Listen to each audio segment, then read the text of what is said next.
Hello dear student, कैसे प्रिय विद्यार्थियों, स्वागत करते हैं आपके यूट्यूब चैनल एक्सेल स्टडी 9101 पर। प्रिय विद्यार्थियों, हमने पिछले सेशनों में UP board model paper class 12 का हमने करवाया था। उसमें से हमने 5 तक पार्ट हमने किया था कि जैसे हमने क्वेश्चन नंबर 1, 2, 3, 4 एंड 5 तक के क्वेश्चन किए थे। आज हम करने जा रहे हैं उसी मॉडल पेपर को कंटिन्यू। क्वेश्चन नंबर 5 से कुछ क्वेश्चन हमारे शेष रह गए थे, उन्हीं क्वेश्चनों को आइए सॉल्व करते हैं। तो हमें आज जो करना है क्लास 12 का मॉडल पेपर में क्वेश्चन नंबर 5 से।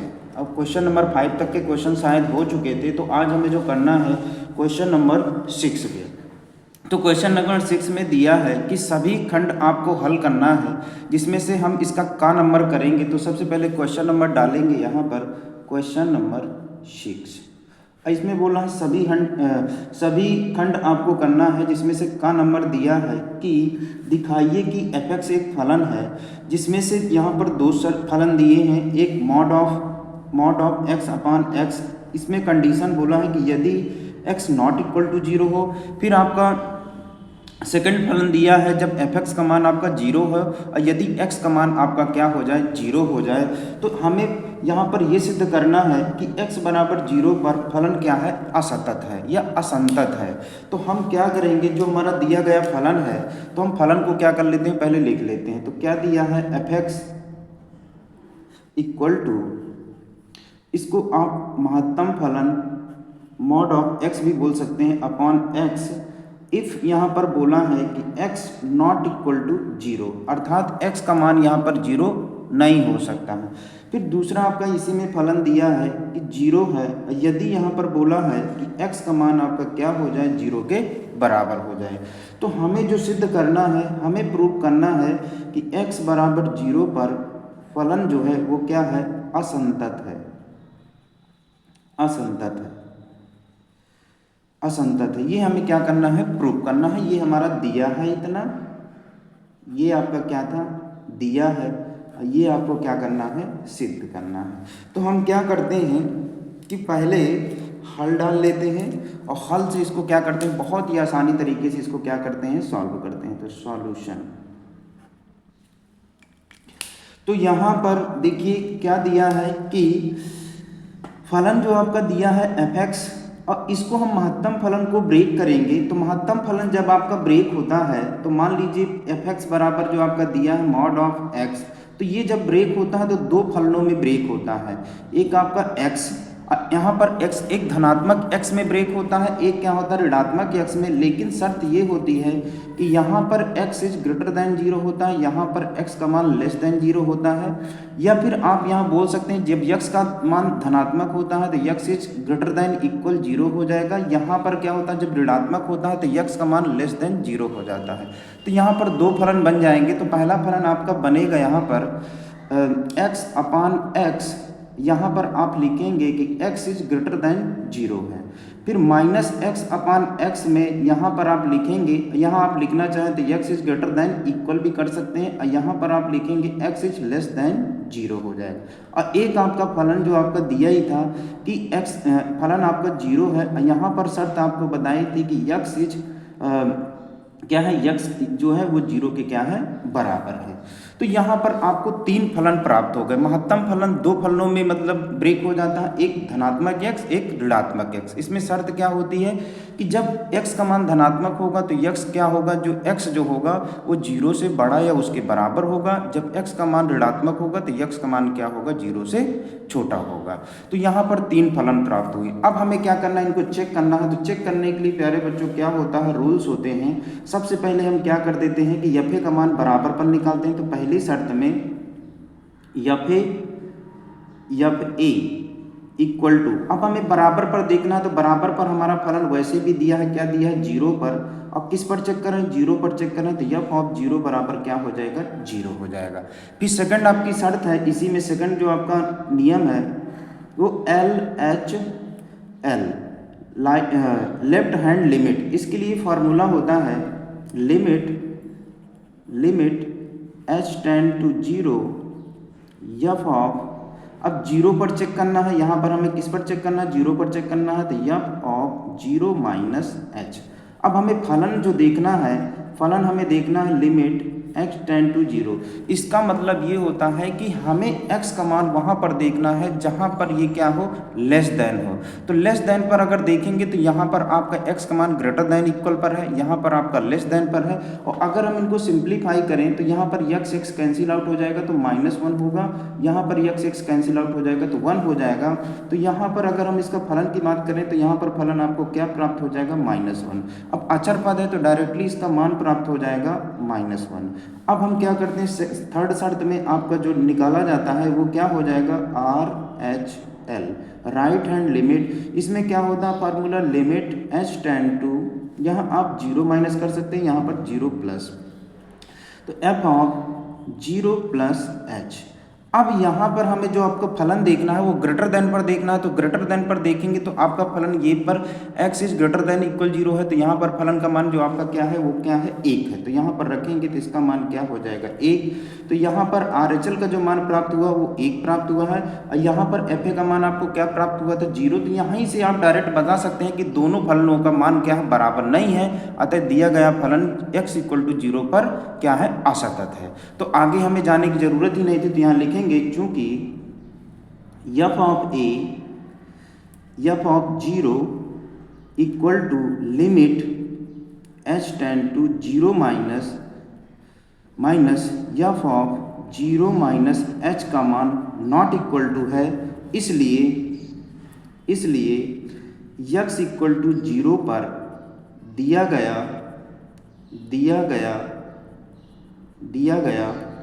फलन क्या है, असंतत है।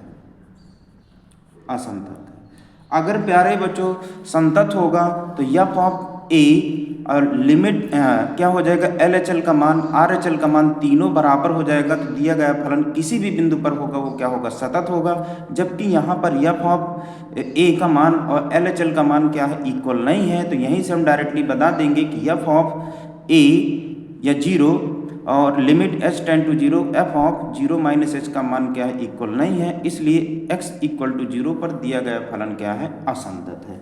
तो प्यारे बच्चों इस क्वेश्चन को बहुत ही आसानी से हमने सॉल्व किया। आइए अगले क्वेश्चन पर चलते हैं। तो अगला क्वेश्चन है इसी का 6 का ख नंबर कि x इक्वल टू 0 एवं x इक्वल टू 2 पाई के मध्य वक्र y equal to cos x से घिरे क्षेत्र का हमें क्या करना है, क्षेत्रफल ज्ञात करना है। तो इसको हम क्या करेंगे, पहले फिगर से देखेंगे। जो आपका कांस का जो आपका ग्राफ बनता है, क्वेश्चन नंबर 2 6 का खा, ये 2, इसका जो ग्राफ बनता है कांस का, तो ये कुछ ऐसे बनता है। अब यहाँ पर बोला है कि 0 से हमें कहाँ पर जाना, 2 पाई पर जाना है। तो ये आपका क्या हो जाएगा, मान लीजिए x है, ये आपका x डैश है, ये y है, ये क्या है, y डैश है। तो 0 पर देखेंगे तो यहीं से आपका बनेगा। तो ये आपका जो बनेगा वो 0 से क्या हो जाएगा, ये आपका 0 से π/2, और π/2 से जब जाएंगे तो ये आपका पूरा π/2 के बाद यहाँ पर जब जाएगा तो ये आपका 3π/2 हो जाएगा। ये आपका π/2 होता है, ये आपका क्या होता है, पाई होता है। ये आपका क्या हो जाएगा, 3π/2, और फिर आपका आगे जो बनेगा वो आपको पाई तक जाना है। तो ये आपका क्या हो जाएगा, यहाँ पर पाई हो जाएगा। तो यहाँ तक का आपको क्या करना है, क्षेत्रफल ज्ञात करना है। यहाँ पर आप लिखेंगे तो ये आपका क्या हो जाएगा, पूरा 2 पाई तक हमें जाना था। तो ये आपका क्या हो जाएगा, 2 पाई हो जाएगा। इसका नाम दे देते हैं, ये मान लीजिए A है, और ये आपका क्या है, B है, B C D E, और ये हो जाएगा F तक का मान आपको क्या करना है, ज्ञात करना है। अर्थात हमें इनका क्षेत्रफल का मान हमें क्या करना है, ज्ञात करना है।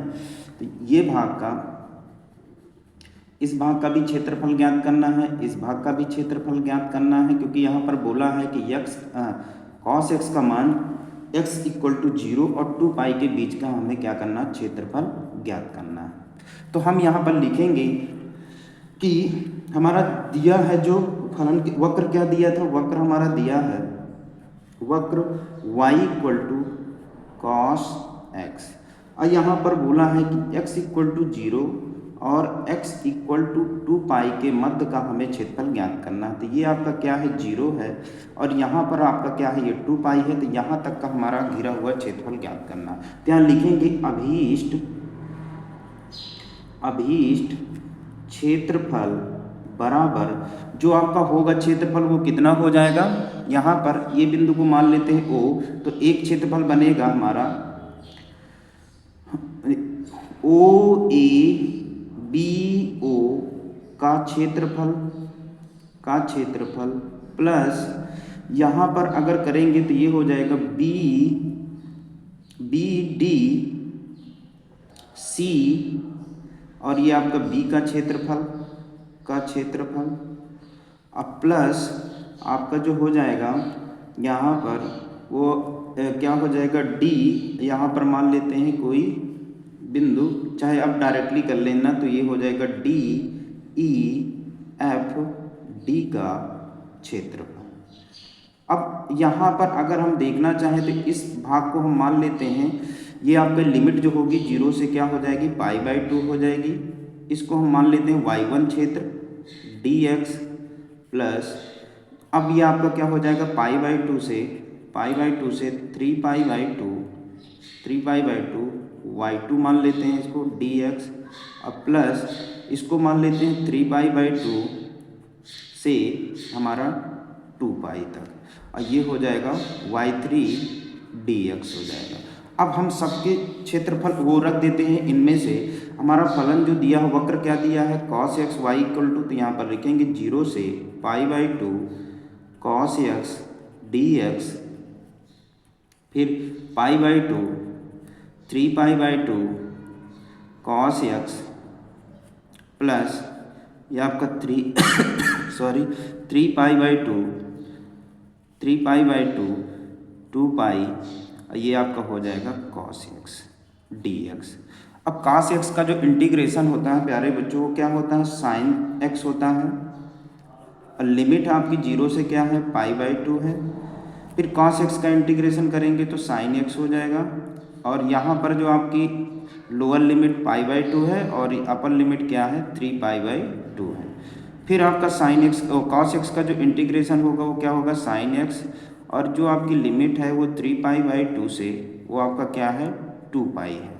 अब यहाँ पर क्या करना है लिमिट को ओपन कर देना है, तो ओपन करेंगे तो क्या होता है इसका rule upper limit minus lower limit, तो क्या हो जाएगा sin π/2 minus sin 0 plus sin 3π/2 minus sin π/2।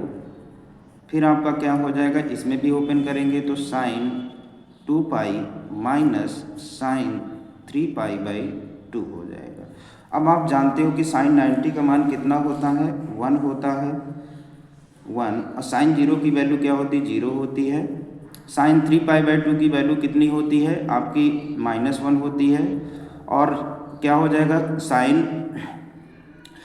π/2 की वैल्यू कितनी होती है आपका -1 होती है, माइनस की वजह से ये भी माइनस हो जाएगा प्लस जो आपका यहाँ पर 2 पाई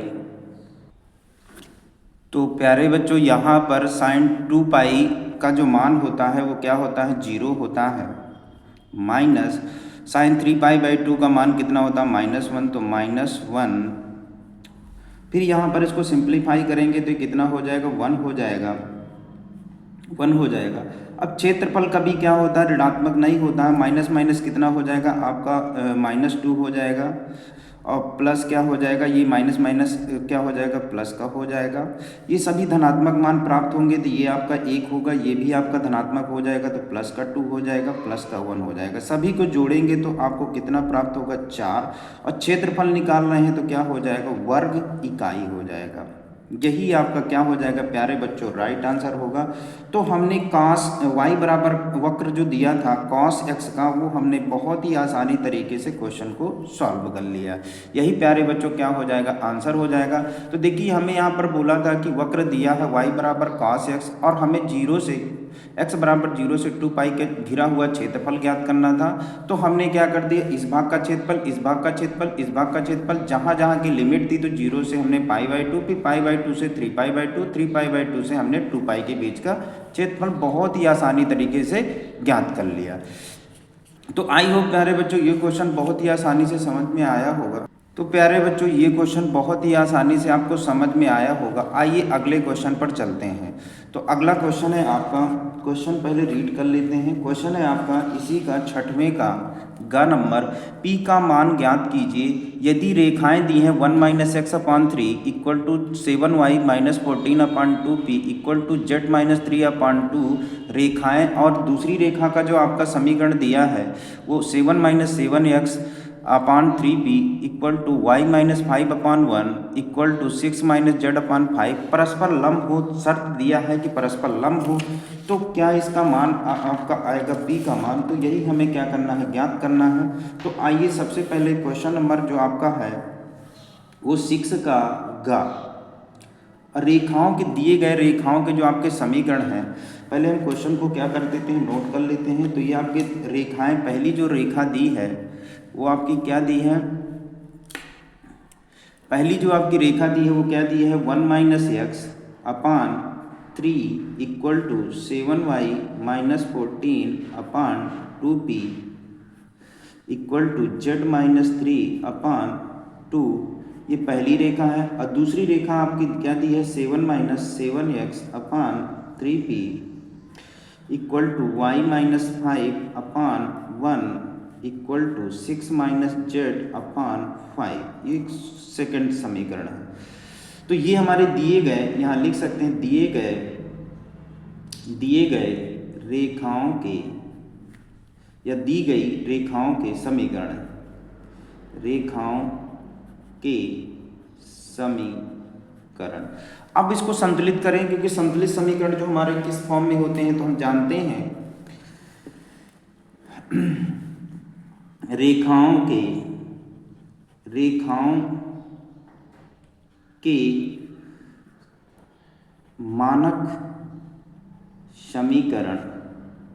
मानक समीकरण जो आपके होते हैं वो क्या होता है, x - x1/a equal to y - y1/b और z - z1/c, ये आपकी पहली रेखा का होता। तथा ये आप चाहो तो इसको a1 b1, इसको a1 b1 c1, तथा दूसरी रेखा का जो आपका होता है x - x2/a2 equal to y - y2/b2 equal to z - z2/c2 से हम क्या करते हैं, तुलना करने पर। तो तुलना करना है, लेकिन इनको पहले क्या करना, संतुलित कर लें। तुलना करने पर तो पहले इनको क्या करना है, संतुलित कर लें। तो समीकरण 1 और 2 को संतुलित करने पर, तो यहाँ लिखेंगे समीकरण 1 व समीकरण 2 को संतुलित करने पर, संतुलित करेंगे प्यारे बच्चों तो क्या हो जाएगा, यक्स आपका पहले होना चाहिए, तो हम यहाँ माइनस चिन्ह कॉमन ले लें तो x - 1 हो जाएगा। ये आपका धनात्मक हो जाएगा, ये आपका क्या हो जाएगा, ऋणात्मक, अपान कितना हो जाएगा 3। अब ये साइन क्या हो जाएगा, ऊपर से हट करके यहाँ नीचे आ जाएगा, तो हम यहाँ लगा देंगे नीचे, तो ये हो जाएगा -3, क्योंकि ऊपर ही जाएगा तो प्लस माइनस माइनस हो जाएगा।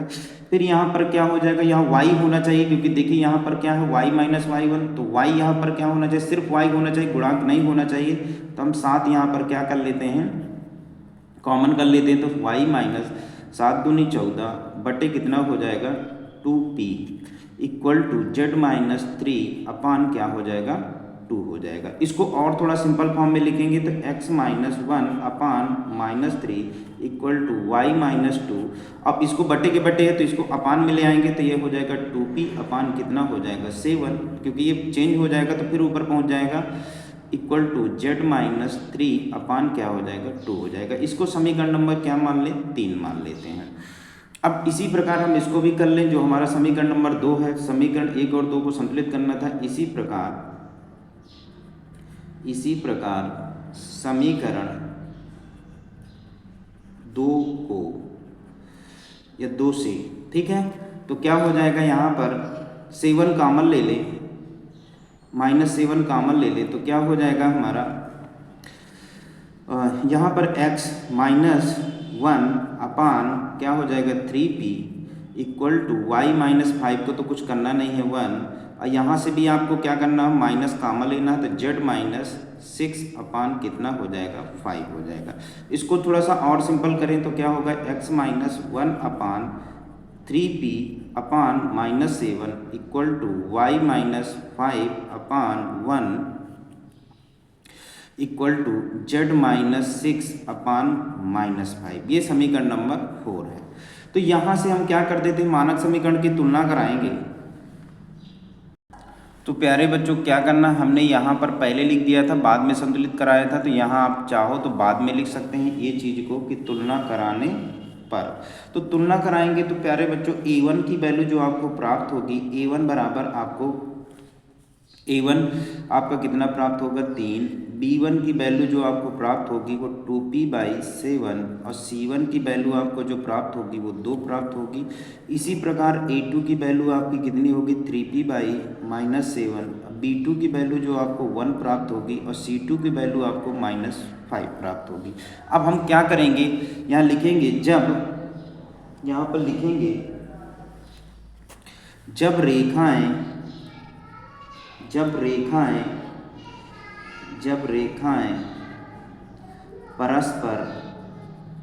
परस्पर लंब हों, तो शर्त होती है प्यारे बच्चों, जब लंब होती है रेखाएं तो इसके लिए शर्त होता है a1 × a2 plus b1 × b2 equal plus c1 × c2 equal to कितना होता है 0। सबकी हम क्या कर देते हैं, यहाँ पर वैल्यू रख देते हैं। तो a1 का मान आपका -3 × 3p upon -7 plus b1 2p अपान 7 × 1। अब c1 × c2, तो c1 का मान आपका 2 × -5 इक्वल टू आपका कितना हो जाएगा 0 हो जाएगा। अब इसको थोड़ा और सिंप्लीफाई करें तो देखेंगे तो 3 3 9 माइनस माइनस प्लस हो जाएगा, तो ये हो जाएगा 9p/7 प्लस यहाँ पर 2p/7, और यहाँ पर आप करेंगे तो कितना हो जाएगा 5 दूनी 10 -10 हो जाएगा इक्वल टू कितना हो जाएगा 0। अब यहाँ पर देखेंगे तो इन दोनों को जोड़ दें और इसको पक्षांतर कर देते हैं, तो ये कितना हो जाएगा 9, दोनों का एलसीएम कितना आ जाएगा 7, 9 2 कितना हो जाएगा 11p इक्वल टू, इसको पक्षांतर कर देंगे तो कितना हो जाएगा प्लस का 10 हो जाएगा। तो 11p बराबर 10 सत्ते कितना होगा 70, और p बराबर निकालेंगे तो 70 बटे कितना हो जाएगा 11। यही प्यारे बच्चों क्या हो जाएगा राइट आंसर होगा। तो यहाँ पर देखिए हमने क्या कर दिया, इंटू करा दिया, माइनस माइनस 3 3 9 बटे 7 हो जाएगा। यहाँ हमने गुणा कराया तो 2p का 1 में कराएंगे तो 2p/7। अब यहाँ पर इसको पक्षांतर कर दिया तो ये क्या हो जाएगा अचर है, यहाँ पर क्या है चर है, तो इनको अलग जोड़ देते हैं। तो माइनस का है तो प्लस का हो जाएगा 10, फिर इन दोनों को जोड़ दिए, दोनों के हर बराबर है, तो 9 2 11p बटे कितना हो जाएगा ये हो जाएगा। तो 9, अब इसका क्रॉस मल्टीप्लाई करा दिए तो 10 सत्ते 70, p का मान निकालना था तो भाग गुणे की संख्या भाग में चली जाएगी, तो यही आपका क्या हो जाएगा p का मान 70/11, यही आप पर क्या हो जाएगा राइट आंसर हो जाएगा। तो प्यारे बच्चों ये क्वेश्चन बहुत ही आसानी से आपको समझ में आया होगा। आइए अगले क्वेश्चन पर चलते हैं। अगला क्वेश्चन है कि निम्न व्यवरोधों के अंतर्गत जो हमारा क्या दिया है z का मान दिया है, z बराबर ये आपका क्या है 6वें का घा नंबर। इसमें बोला है कि व्यवरोध में से z का जो दिया है z बराबर 3x + 2y का न्यूनतमीकरण हमें क्या करना ज्ञात करना है। और इसमें से हमें जो व्यवरोधों के क्या दिए हैं समीकरण दिए हैं, पहला जो दिया है वो क्या दिया है x + y ≥ 8 और 3x + y ≤ 15। फिर आपको x ≥ 0, y ≥ 0, ये आपका क्या दिए हैं आपके समीकरण दिए हैं रेखाओं के। तो हम इसके लिए सबसे पहले क्या करते हैं, हमें z पर इसका न्यूनतमीकरण ज्ञात करना है। न्यूनतमीकरण हमें क्या करना है, ज्ञात करना है। तो क्या करना है, सबसे पहले हम इसको क्या करते हैं कि बराबर मान लेते, समीकरण के रूप में मानेंगे। तो यहाँ लिखेंगे दी गई रेखाओं को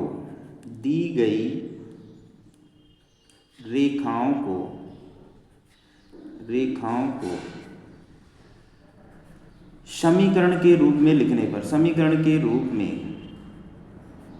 लिखने पर तो लिखेंगे तो क्या होगा, x plus Y equal to कितना हो जाएगा, 8। अब यहाँ पर क्या होता है, रखते कैसे हैं, जब x बराबर क्या हो, x बराबर 0 हो तो y का मान प्यारे बच्चों क्या प्राप्त होगा, 8 प्राप्त होगा।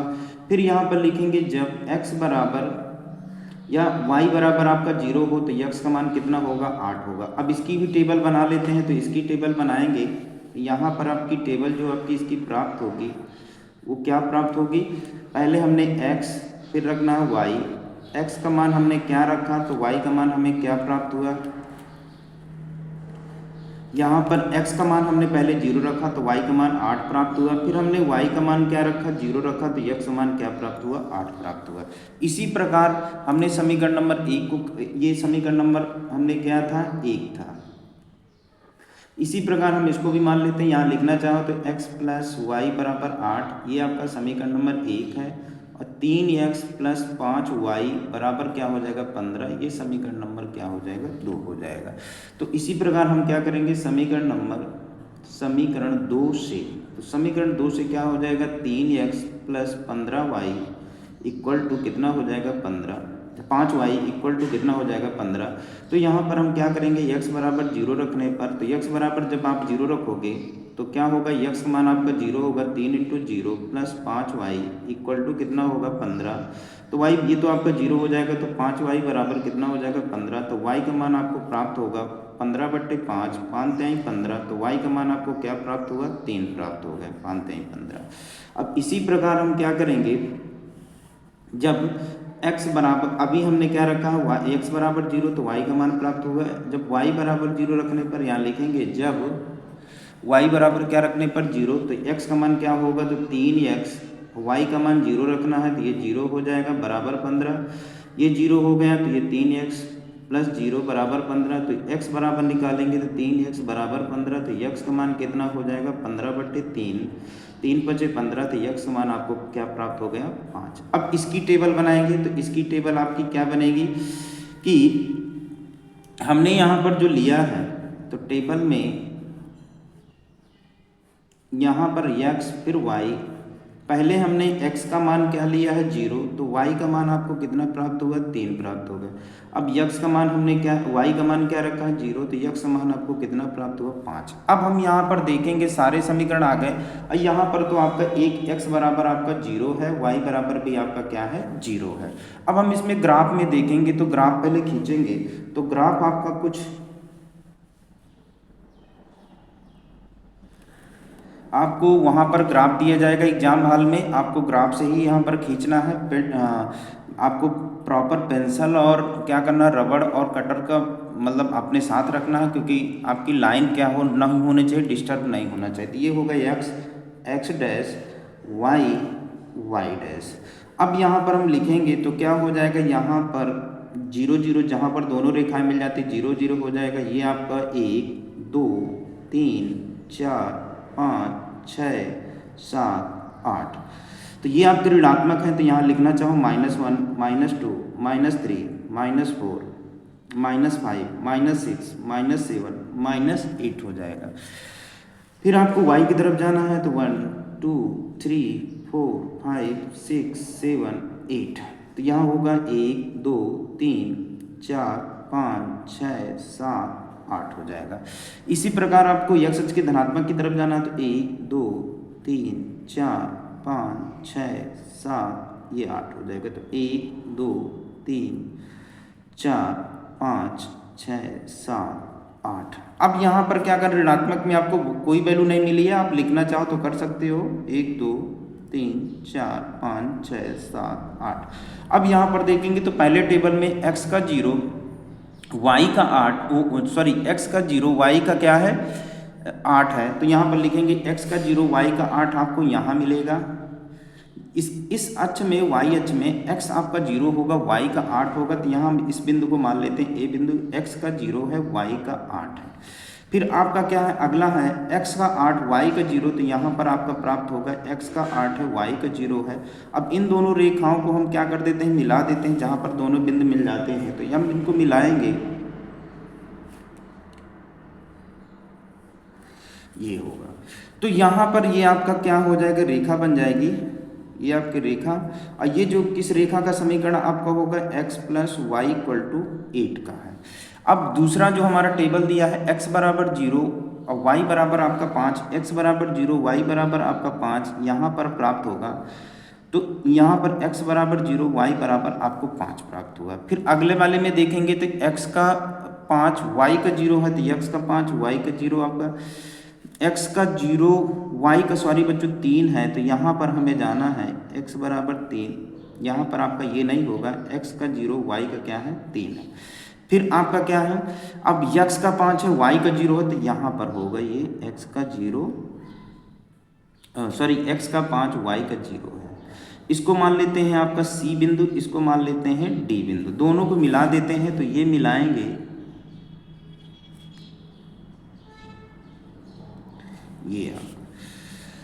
ये आप मिलाएंगे तो ये आपकी कुछ रेखा ऐसे जाएगी। तो यहाँ पर देखेंगे, अब हमें यहाँ पर चेक करना होता है कि हमारा ग्राफ क्या है, कि पहले ये क्या करता है, ग्राफ मूल बिंदु की तरफ है या नहीं है। तो इसके लिए हम क्या करना पड़ता है, जो हमारा समीकरण है, तो यहाँ पर हम क्या करते हैं, इनको चेक करते हैं। तो यहाँ पर चेक कर रहे हैं, तो क्या होगा, x प्लस वाई बराबर हमारा 8 है। x का मान अगर 0 रख दें, y का मान 0 रखें, तो क्या होगा, x हमारा पहला समीकरण जो था ग्रेटर देन क्या था, इक्वल था, ग्रेटर देन इक्वल। तो x का 0 y का 0 रखेंगे, तो क्या ऐसा संभव है कि x और 0 0 करेंगे तो क्या 0 कभी 8 से बड़ा या उसके बराबर हो सकता, नहीं हो सकता है। तो हमारा ग्राफ क्या होगा, ये आपकी बाहर की तरफ आच्छादित होगा। ये आपका कैसे जाएगा, बाहर की तरफ आच्छादित होगा यहाँ पर। फिर इसी प्रकार हमें क्या करना, समीकरण 2 में रखना है। 2 में क्या है आपका समीकरण नंबर 2, 3x प्लस 5y और क्या है, is less than equal 15। x का मान 0 रख दें, तो यहाँ पर x का मान आप 0 रखोगे, y का मान भी आप 0 रखोगे, तो ये भी 0 हो जाएगा। तो यहाँ पर ये बोल रहा है कि 0 क्या 15 के बराबर या उससे छोटा हो सकता है। तो हाँ, तो ये किधर होगा, आपका मूल बिंदु की तरफ होगा, मूल बिंदु की तरफ आच्छादित होगा। तो यहाँ पर इस ग्राफ में देखने पर कोई भी हमें क्या हो रहा है, यहाँ पर समीकरण 1 और 2 का कोई भी हमें क्या हो रहा है कि उभयनिष्ठ बिंदु या आच्छादित बिंदु नहीं मिल रहा है। तो यहाँ पर आपको कोई न्यूनतमीकरण मान प्राप्त नहीं होगा, क्योंकि देखेंगे हमारा ये वाला समीकरण का जो है बाहर की तरफ आच्छादित है और दूसरे वाले रेखा का समीकरण है अंदर की तरफ आच्छादित है। इनका कोई भी उभयनिष्ठ विरोध नहीं मिल रहा है। इसलिए हम यहाँ लिखेंगे कि समीकरण या रेखा के समीकरण 1 रेखा 1 व रेखा 1 व 2 में कोई भी उभयनिष्ठ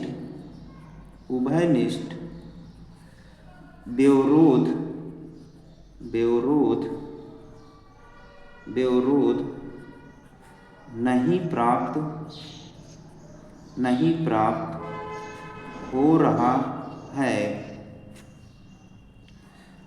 हो रहा है, यहाँ लिखेंगे चूंकि रेखा 1 व 2 में कोई भी उभयनिष्ठ विरोध नहीं प्राप्त हो रहा है, अतः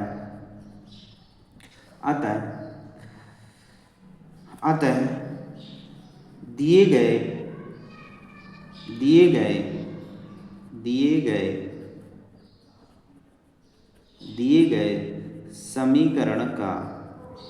समीकरण का कोई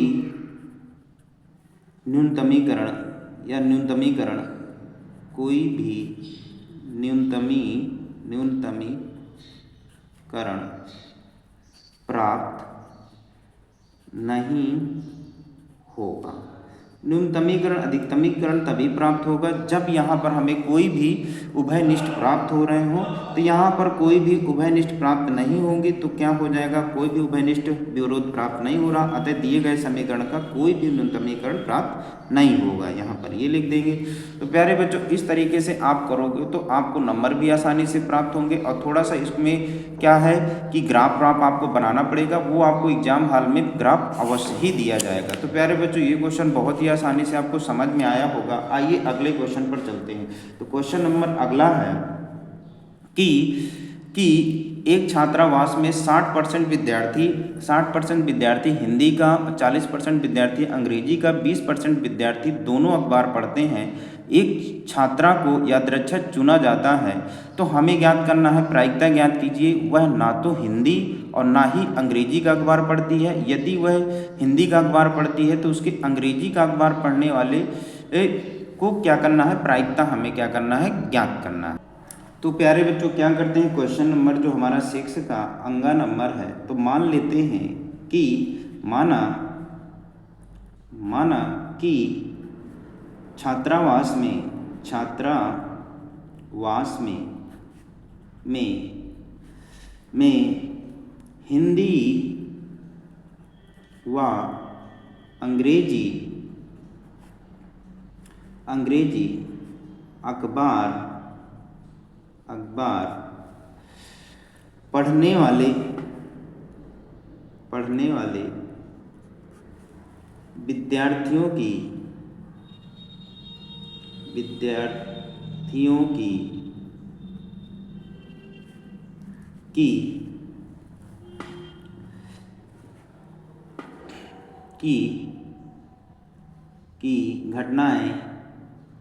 घटनाएं क्या है, एक को मान लेते हैं H, हिंदी को H मान लेते हैं, H व E।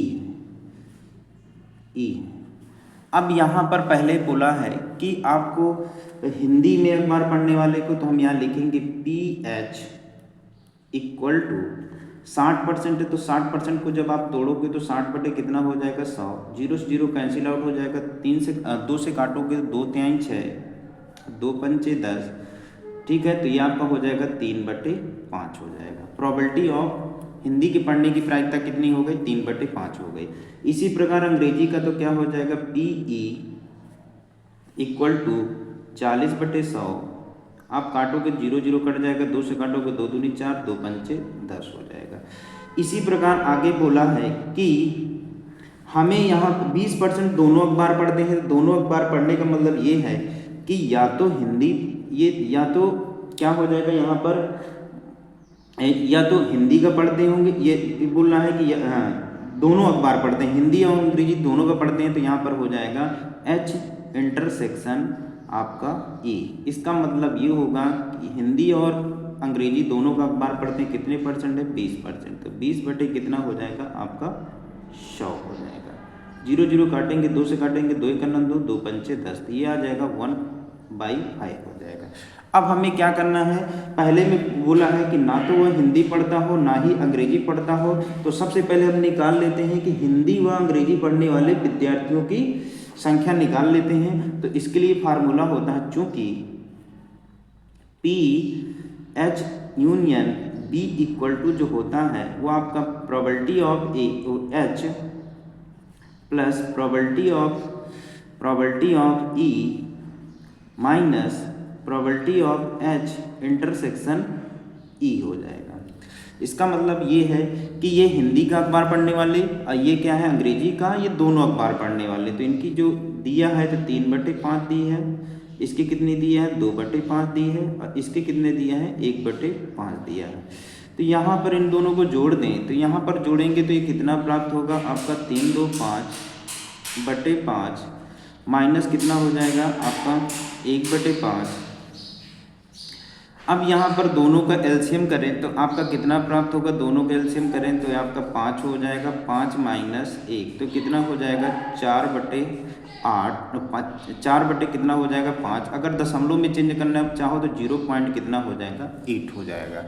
अब यहाँ पर हमें बोला है कि ना तो वह, यहाँ पर ये आया है कि हमारा वह वह ना तो हिंदी और ना ही अंग्रेजी का अखबार पढ़ती है, तो हम यहाँ पर जो निकाले हैं तो या तो हिंदी का अखबार पढ़ते हैं या तो इंग्लिश का अखबार पढ़ते हैं, ये हमने निकाल लिया है। अब जानते हैं, चूंकि हम जानते हैं कि जो प्रोबेबिलिटी होती है, प्रोबेबिलिटी ऑफ